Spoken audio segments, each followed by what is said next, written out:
वबरकातुहू। दोस्तों मैं हूं इम्तियाज़ हुसैन और आप देख रहे हैं हमारा यूट्यूब चैनल ग़ज़ाफ़ मीडिया ऑफिशियल। दोस्तों आज की इस वीडियो में हम बात करेंगे औरतों के मख़सूस मसाइल में से लेकोरिया के मुतालिक। जैसा कि इससे पहले भी एक वीडियो अपलोड की गई है जिसमें औरतों के इस बीमारी के मुतालिक अल्लाह रब्बुल इज़्ज़त के कलाम पाक में से मुफीद इलाज को बतलाया गया है।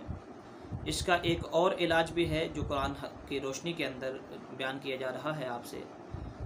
तो उम्मीद करता हूँ कि आपको पहली वीडियो जो है वो कार आमद और उससे आपको फ़ायदा मिला होगा। उसका लिंक भी इंशाअल्लाह डिस्क्रिप्शन में दे दूँगा, उसको भी देख लीजिए और इसको भी, जो दोनों में से आपको वजीफ़ा आसान लगे उसको कर लें और इंशाअल्लाह इससे भी फ़ायदा होगा। ये दोनों कुरान पाक की आयत हैं, कुरान पाक ही का हिस्सा है। वो पढ़ लें उससे भी फ़ायदा होगा, ये पढ़ लें इससे भी फ़ायदा होगा।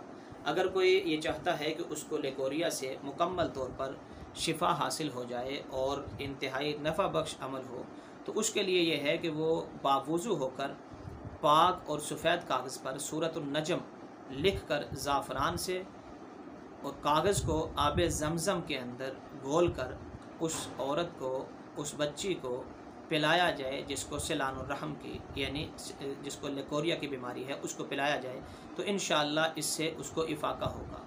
7 दिन तक मुसलसल इस अमल को पिएंगे करेंगे तो इंशाअल्लाह लेकोरिया से इसकी मुकम्मल तौर पर जो है वो जान छूट जाएगी और आइंदा कभी ऐसी शिकायत भी नहीं होगी।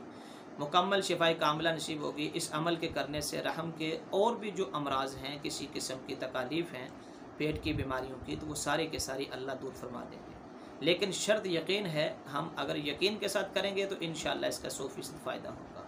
उम्मीद करता हूँ कि आपको ये वीडियो पसंद आई होगी। अगर आपको ये वीडियो पसंद आई है तो इसको लाइक ज़रूर कीजिए, शेयर ज़रूर कीजिए और जिन भाइयों ने अभी तक हमारा चैनल सब्सक्राइब नहीं किया उनसे गुजारिश है कि चैनल को सब्सक्राइब कर लें और बेल आइकन बटन को भी दबा लें ताकि हर नई आने वाली वीडियो आप तक बर वक्त पहुँच सके।